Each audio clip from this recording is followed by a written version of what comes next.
야고보서의 기본 이해. 야고보서는 모든 서신서 중에서도 그리스도인들의 신앙 윤리적 실천 의무를 강조하고 있습니다. 또한 일반 서신서들이 각 개별적 덕목 등의 실천을 강조하고 있다면 야고보서는 그리스도인들이 신앙 윤리를 실천할 의무를 갖고 있는 사실 자체를 강조합니다.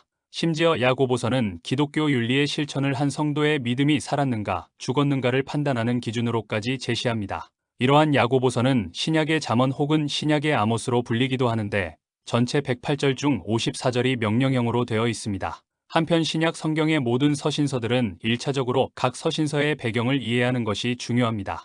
즉 각 서신이 누구에 의해 어떤 수신자에게 어떤 상황에서 어떤 목적을 가지고 주어졌는지를 살펴보는 것이 그 서신을 이해하기 위한 기본 작업입니다.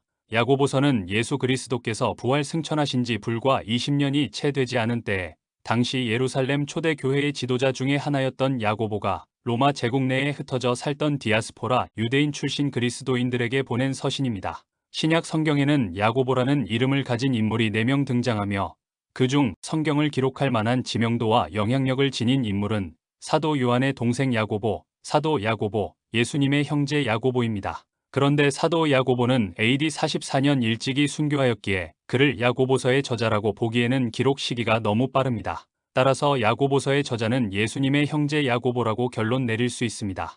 예수님의 형제 야고보는 예수님의 생전에는 불신자였으나 부활하신 예수님을 직접 목격하였으며 이후 예루살렘 공의회의 의장 역할을 하는 등 베드로, 요한과 더불어 초대 예루살렘 교회의 기둥 같은 인물이 되었습니다. 유다서의 저자 유다가 자신을 야고보의 형제라고 소개할 정도로 야고보는 초대교회 당시 널리 알려진 핵심 지도자 중 한 사람이었습니다. 한편 야고보서가 암시하고 있는 바에 따르면 야고보서의 수신자들은 대개 AD 30년 후반경 스데반의 순교 이후로부터 본격화되기 시작한 그리스도교에 대한 유대교의 대대적인 박해를 피하여 로마 제국 각지에 흩어져 있는 유대인 공동체 디아스포라에 정착하였거나 아니면 이미 오래 전부터 디아스포라를 형성하고 있었던 유대인들 가운데 복음이 전파됨으로 인해 개종하게 된 유대인 출신 그리스도인들이었을 것입니다. 이처럼 흩어진 성도들의 삶은 한마디로 시련 그 자체였으나 초기에 그들의 삶은 가는 곳마다 복음을 전파하여 하나님 나라를 확장하는 고귀한 삶이었습니다. 그런데 시간이 지나면서 흩어진 유대인 그리스도인들 사이에 점차 문제가 발생하기 시작했습니다. 이들은 외적으로는 유대교를 신봉하는 동족들의 핍박으로 인하여 큰 시련을 겪고 있었습니다.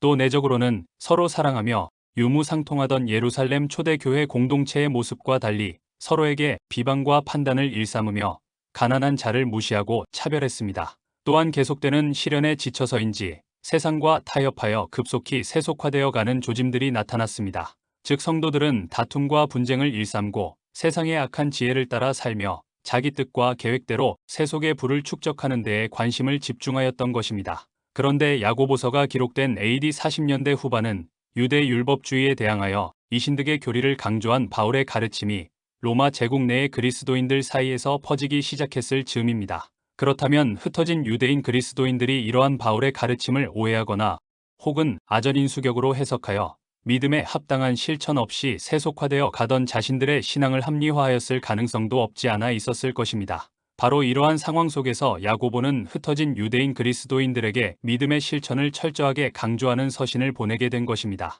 야고보가 보기에 당시 수신자들은 그리스도께 대한 신앙을 고백하기는 하였으나 그에 합당한 신앙이 열매들을 전혀 맺지 못하고 있었습니다. 행위가 결여된 그들의 믿음이란 공허하기 짝이 없었던 것입니다. 이에 야고보는 신랄하고도 직설적인 어조로 수신자들의 문제점들을 지적하고 행함이 없는 믿음은 죽음 믿음이며 그런 믿음으로는 구원에 이룰 수 없다는 것을 강조했습니다. 더 나아가 사람이 행함으로 의롭다 하심을 받고 믿음으로만 아니니라고 하여 바울의 이신득의 교리와 상충되는 듯한 선언까지 합니다. 하지만 야고보의 선언은 혹자들이 주장하듯 이신득의 교리와 충돌이 아닙니다. 행함으로 의롭다 함을 얻는다는 야고보의 진술은 하나의 역설입니다. 야고보는 이신득의 구원 원리를 부인하고 이행되기를 주장하는 것이 아니며 오히려 믿는다고 말하면서도 실천이 따르지 않는 기만적인 믿음을 공격하는 것입니다.